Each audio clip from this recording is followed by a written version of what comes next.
அஸ்ஸலாமு அலைக்கும் வரஹ்மத்துல்லாஹி வபரகாத்துஹு. ஸோ இந்த வீடியோவில் வந்துட்டு நம்ம ஆல்ரெடி வந்துட்டு எரேஸ் பற்றி பார்த்துருந்தோம். ஸோ அதில் கண்டினியூட்டி தான் இந்த வீடியோவில் வந்துட்டு பார்ப்போம். ஸோ அதில் என்ன கண்டினியூட்டின்னு கேட்டிங்கன்னா ஒரு ரொம்ப வந்துட்டு ஒரு சிம்பிளான ஒரு கான்செப்ட் உண்டு தான். ஸோ அது என்ன அப்படின்னு பார்த்தீங்கன்னா எரேட சைஸை வந்துட்டு நம்ம பார்க்குறேன். ஸோ நம்ம நிறைய சந்தர்ப்பத்தில் வந்துட்டு எரேட சைஸை வந்துட்டு நம்ம ஆல்ரெடி வந்துக்கிட்டு ஃபிக்ஸ் பண்ண மாட்டோம். ஸோ ஒரு சில டைமில் வந்துட்டு லேட்டராக தான் நம்ம எரேட சைஸை வந்துட்டு ஃபிக்ஸ் பண்ணோம். ஸோ எரேட சைஸ் வந்துட்டு நமக்கு தேவைப்படும். ஃபார் எக்ஸாம்பிள் இப்போ எரே ஒன்று வந்துட்டு நம்ம ரன் பண்ண வேண்டியிருக்கு ஃபோர் லூப்புக்குள்ளே. அந்த லூப் வந்துக்கிட்டு எந்த அளவுக்கு எத்தனை தடவை வந்துக்கிட்டு ரன் பண்ணணும், எத்தனை இட்டரேஷன் வந்துக்கிட்டு அது ரன் பண்ணணும் அப்படிங்கிறதுக்கு அந்த எரேட சைஸுங்கிறது ரொம்ப முக்கியமாக வந்துட்டு இருக்க போகுது. ஆனால் அந்த எரேட சைஸ் வந்துக்கிட்டு நமக்கு ஏர்லியாக வந்துக்கிட்டு தெரியாத சந்தர்ப்பத்தில் இந்த சைஸ் ஆஃப்ங்கிறது ரொம்ப வந்துட்டு நமக்கு யூஸாக வந்துட்டு இருக்க போகுது. ஸோ இங்கே வந்துட்டு சைஸ் ஆஃப் அப்படிங்கிற ஒரு கீவேர்டு வந்து இருக்குது. ஸோ இந்த கீவேர்டு வந்துக்கிட்டு என்ன செய்யுமெண்டா, எந்த ஒரு எலமெண்ட் வந்துக்கிட்டு எந்த ஒரு வேரியபிள் என்ன வெலுவை வந்துட்டு ஹோல்ட் பண்ணி வச்சிருக்கோ அந்த வெலுவோட சைஸை வந்துட்டு நமக்கு தெரியும். அதாவது பைட்ஸாக வந்துக்கிட்டு அதில் சைஸ் வந்துக்கிட்டு நமக்கு தரும். எத்தனை சைஸ் அப்படிங்கிற வெலுவை வந்துக்கிட்டு நமக்கு இன்டிஜரில் வந்துட்டு நம்ம எடுக்கிறதுக்காக தான் இந்த சைஸ் ஆஃப் அப்படிங்கிற ஒரு கீவேர்டை வந்துட்டு யூஸ் பண்ணணும். ஃபார் அன் எக்ஸாம்பிள் நான் உங்களுக்கு ஒரு இன்டிஜர் வேரியபிள் ஒன்று க்ரியேட் பண்ணுறேன். இன்ட் a = 10 அப்படிங்கிற ஒரு வேரியபிள் ஒன்று அசைன் பண்ணிட்டேன்.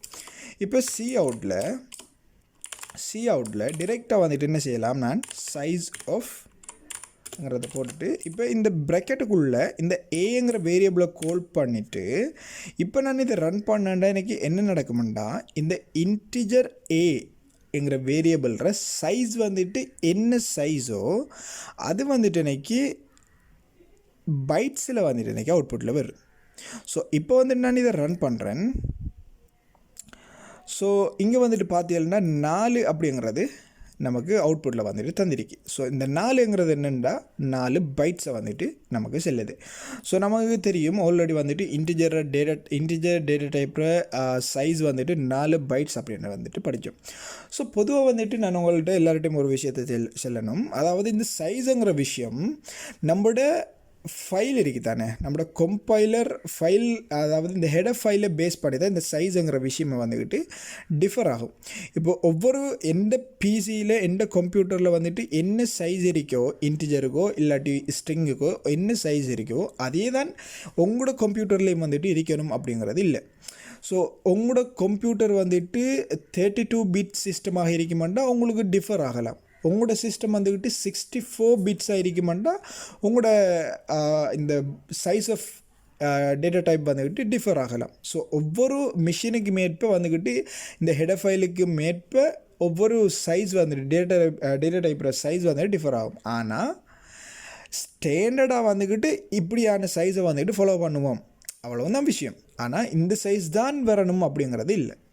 ஸோ அதை வந்துட்டு உங்களை ஏர்லியாக வந்துட்டு மென்ஷன் பண்ணி கொள்கிறேன். ஆனால் ஸ்டாண்டர்டாக வந்துட்டு ஒரு சில சைஸை வந்துட்டு மெயின்டைன் பண்ணுவோம். ஃபார் எக்ஸாம்பிள் இந்த இன்டிஜருக்கு 4 பைட்ஸுங்கிறது யூஸ்வலாக மோஸ்ட் ஆஃப் த எல்லா மெஷின்ஸ்லேயும் 4 பைட்ஸை தான் வந்துட்டு இருக்க போகுது. ஆனால் ஸ்ட்ரிங் அப்படின்னு எடுத்து பார்த்தீங்கன்னா ஒரு சில கம்ப்யூட்டரில் வந்துட்டு 32 பைட்ஸ் இருக்கலாம். இன்னும் ஒரு சில கம்ப்யூட்டரில் வந்துட்டு இன்னும் வந்துட்டு ஒரு சில குறைவான பைட்ஸை வந்துட்டு ஹோல்ட் பண்ணி வச்சு கொண்டிருக்கலாம். ஸோ இப்படி டிஃபர் ஆகும் மிஷின் டு மிஷின். ஸோ இதை வந்துட்டு நான் சொல்லிவிட்டு அடுத்தது வந்துக்கிட்டு நம்ம எரேட சைஸை வந்துட்டு பார்ப்போம். ஸோ இங்கே வந்துட்டு ஒரு வேரியபிள் ஒன்று டிக்ளேர் பண்ணுறேன், எரே வேரியபிள் ஒன்று நம் அப்படிங்கிற ஒரு எரே வேரியபிள் ஒன்று டிக்ளேர் பண்ணிவிட்டு ஸோ இந்த நமக்கு வந்துட்டு ஒரு வெலு ஒன்றை சேவ் பண்ணிக்கொள்கிறேன். இப்போ நான் எந்த ஒரு சைஸுமே வந்துட்டு என்கிற வேரியபிள், அதாவது எரே வேரியபிளுக்கு கொடுக்கல, ஆனால் வெலு வந்துட்டு கொடுக்க போகிறேன், எலமெண்ட்டை வந்துட்டு கொடுக்க போகிறேன். ஸோ இங்கே வந்துட்டு பார்த்தீங்கன்னா எத்தனை எலமெண்ட் வந்துட்டு கொடுத்துருக்கேன், 1 2 3 4 5 6 7 எலமெண்ட்ஸ் வந்துக்குது. என்ன செஞ்சிக்கேன், இந்த கேர்லி ப்ராசஸுக்குள்ளே கொடுத்திக்கேன், இந்த நம் அப்படிங்கிற எரே வேரியபிளில் ஸ்டோர் பண்ணி கொண்டிருக்கேன். ஆனால் எரேயில் வந்துட்டு எந்த ஒரு சைஸுமே வந்துட்டு செல்லலை இந்த கேர்லி ஸ்கேப் ப்ராக்கெட்டுக்குள்ளே. ஸோ இங்கே வந்துட்டு சைஸ் ஆஃபில் நம் வெறுமனே வந்துட்டு நம்ங்கிறத கால் பண்ணணுண்டா என்ன நடக்குமெண்டு அன்னைக்கு இதில் இருக்கிற டோட்டல் எலமெண்ட்ஸை வந்துட்டு பைட்ஸ், அதாவது எலமெண்ட்ஸோட சைஸ் வந்துட்டு எட் பண்ணி டோட்டல் சைஸ் என்னவோ டோட்டல் வேல்யூ என்னவோ அதான் எனக்கு டிஸ்பிளே ஆக போகுது. அப்போ எனக்கு இங்கே வந்துட்டு ரன் பண்ணணும்டா டோட்டல் வேல்யூ வந்துக்கிட்டு இந்த 7 எலமெண்ட்ற டோட்டல் வேல்யூ வந்துட்டு 28ங்கிறது பைட்ஸில் வந்துட்டு நமக்கு தந்திருக்கு. ஆனால் உண்மைக்கு வந்துட்டு நம்ம இந்த சைஸ் ஆஃபில் வந்துட்டு யூஸ் பண்ணுற டைமில் இந்த எரேயில் வந்துட்டு நம்ம பர்டிகுலர் சைஸ் வந்துட்டு எத்தனை சைஸை எடுக்கணும் அப்படின்ட்டு ஒரு சில சந்தர்ப்பத்தில் இருக்கும். ஸோ அந்த சந்தர்ப்பத்தில் நம்ம என்ன செய்வோம்னா எந்த டேட்டா டைப்போ இப்போ ஃபார் எக்ஸாம்பிள் இது இன்டிஜர் டேட்டா டைப். ஸோ அதனால் அந்த டேட்டா டைப்பில் சைஸை வந்துட்டு நம்ம மென்ஷன் பண்ணணும், இதில் டிவைட் பண்ணணும். அப்போ சைஸ் ஆஃப் நம்ங்கிற வேரியபிளில் டிவைடட் பை 4ங்கிறத கொடுக்கணும். 4ங்கிறது என்ன செய்யும், இன்டிஜர் டேட்டா டைப்பில் ஒரு ஸ்டாண்டர்டான சைஸ் தான் 4 பைட்ஸ். அப்போ இந்த ஒவ்வொரு எலமெண்ட்டுமே எட்டாகி 28 பைட்ஸ் வந்துட்டு நமக்கு அவுட்புட்டில் வந்துட்டு தந்திருக்கு. ஸோ அந்த 28 பைட்ஸை வந்துக்கிட்டு டிவைடட் பை 4 பண்ணோம்னா நமக்கு இந்த நம்ங்கிற வேரியபிள், அதாவது அரே வேரியபிள்ற டோட்டல் சைஸ் வந்துட்டு என்ன அப்படிங்கிறது வந்துடும் இல்லையா. ஸோ அதுக்கு தான் நம்ம டிவைடட் பை 4 வந்துட்டு யூஸ் பண்ணுறோம். ஸோ இப்போ வந்துட்டு நான் ரன் பண்ணேன். ஸோ இங்கே வந்துட்டு பார்த்தீங்கன்னா சரியாக வந்துட்டு 7 அப்படிங்கிற அவுட்புட் வந்துட்டு 7 அப்படிங்கிற அவுட்புட் வந்துட்டு நமக்கு வந்துட்டு. ஸோ இதே வந்துட்டு நான் ஸ்ட்ரிங் வேரியபிள் ஒன்றை டிக்ளேர் பண்ணி கொள்கிறேன். ஸ்ட்ரிங்குக்கு வந்துட்டு கொஞ்சம் டிஃபர் ஆகிக்க போகுது இந்த விஷயம். ஸோ ஸ்ட்ரிங் வேரியபிளை டிக்ளேர் பண்ணிக்கொள்கிறேன். ஸோ இங்கே வந்துட்டு நான் சைஸ் எதையுமே கொடுக்கல, ஆனால் வேல்யூ வந்துட்டு பாஸ் பண்ணுறேன். சும்மா ரெண்டுமே ஏதாவது ஒன்று டைப் பண்ணிக்கொள்கிறேன். ஸோ அது இஷ்யூ இல்லை. ரைட் இப்போ வந்துட்டு பார்த்தீங்கன்னா இங்கே 4 ஸ்ட்ரிங் எலமெண்ட்ஸ் வந்துட்டு இந்த எரேக்குள்ளே வந்துட்டு இருக்கு இல்லையா. பார்த்தீங்கன்னா 4 ஸ்ட்ரிங் எலமெண்ட் இருக்குது. நாம் எந்த ஒரு சைஸுமே வந்துட்டு ஃபிக்ஸ் பண்ணலை, சரியா, எந்த ஒரு சைஸுமே வந்துட்டு நாம் செல்லலை. ஸோ இங்கே வந்துட்டு நான் இன்டிஜருக்கு 4 பைட்ஸ் போட்டு தானே என்ன போட்டு ஸ்ட்ரிங்குக்கும் 4 பைட்ஸ் போட்டு நாம் இதை ரன் பண்ணோம்னா நமக்கு எக்ஸ்பெக்ட் பண்ண அவுட்புட் வந்துட்டு 4 எலமெண்ட் அப்படின்ட்டு வராது. ஏன், இந்த சிஸ்டம் இப்போ பர்டிகுலராக எந்த சிஸ்டமை எடுத்து பார்த்தீங்கன்னா 64 பிட்ஸ் சிஸ்டம் உண்டு. ஸோ அதனால் எந்த ஸ்ட்ரிங்குக்கு இந்த ஸ்ட்ரிங்ங்கிற டேட்டா டைப்புக்காக ஒதுக்கப்பட்டிருக்கக்கூடிய சைஸ் வந்துக்கிட்டு எவ்வளோ உண்டு பார்த்தீங்கன்னா 32 பைட்ஸ். ஸோ அதனால் நாம் இங்கே என்ன செய்யலாம், 32 பைட்ஸ் அப்படின்ட்டு போட்டால் நமக்கு கரெக்டான அவுட்புட் வந்துக்கிட்டு 4 அப்படிங்கிற அவுட்புட் வந்துக்கிட்டு வரும்.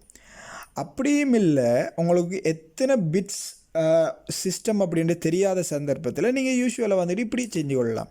ஸோ இன்னொரு சைஸ் ஆஃப்ங்கிற வேரியபிளை கீவேர்டை யூஸ் பண்ணி இப்போ இந்த ப்ராக்கெட்டுக்குள்ளே 0 அப்படின்னு போட்டிங்கன்னா 0 இல்லாட்டி 1 ஏதாவது 1 2 ஏதாவது இந்த இண்டெக்ஸில் உங்களோட எரேட இண்டெக்ஸில் இருக்கிற ஏதாவது ஒரு இண்டெக்ஸை வந்துட்டு போட்டிங்கன்னா என்ன நடக்கும், இந்த பர்டிகுலர் இண்டெக்ஸ், அதாவது இப்போ நான் 2 போட்டதால் இந்த இண்டெக்ஸ் இல்லையா, இந்த இண்டெக்ஸில் வந்துட்டு என்ன வேல்யூ இருக்கோ, என்ன சைஸ் இருக்கோ அந்த சைஸ் வந்துட்டு டிஸ்பிளே ஆகும். அந்த சைஸ் தான் என்ன 32 வழங்குதா. இப்போ 32ங்கிறது டிஸ்பிளே நமக்கு வெலுவாக வந்துட்டு வரப்போகுது. அது வந்துட்டு இந்த சைஸ் அந்த டோட்டல் அதாவது டோட்டல் அந்த எரேட சைஸ்லேருந்து டிவைட் ஆகி நமக்கு எக்ஸ்பெக்டட் அவுட்புட் வந்துட்டு 4 அப்படிங்கிறது வரும். ஸோ இவ்வளோ தான் ஒரு விஷயம். இந்த சைஸ் ஆஃப்ங்கிற கீவேர்ட் ரொம்ப வந்துட்டு சிம்பிளான ஒரு விஷயம்தான். ஸோ இது வந்துட்டு எரேஸ் யூஸ் பண்ணக்குள்ள வந்துட்டு நம்ம ரொம்ப வந்துட்டு யூஸாக வந்துட்டு இந்த சைஸ் ஆஃப் கீவேர்ட் நம்ம ஃப்யூச்சரில் வந்துட்டு நம்ம யூஸ் பண்ணி பார்ப்போம் எந்த அளவுக்கு எஃபிஷியன்ஸ் ஆகிருக்கு அப்படின்ட்டு. ஸோ நான் நினைக்கிறேன் எல்லாருக்கும் சைஸ் ஆஃப் கீவேர்ட் வந்துட்டு வழங்கியிருக்கும் அப்படின்ட்டு. இதை தாண்டியும் நிறைய கீவேர்ட்ஸ் இருக்குது. ஸோ இந்த சந்தர்ப்பத்துக்கு நம்ம சைஸ் ஆஃப் வந்துட்டு யூஸ் ஆகிருக்குங்கிறதால இந்த சைஸ் ஆஃபை பற்றி பார்த்தோம். ஸோ இதை தாண்டி நமக்கு ஃப்யூச்சரில் வர நாம் ஒவ்வொரு கீவேர்ட்ஸ் பற்றி பார்ப்போம். ஸோ எனிவே, தேங்க்ஸ் ஃபார் வாட்சிங். I am Akhtar Parvez. By.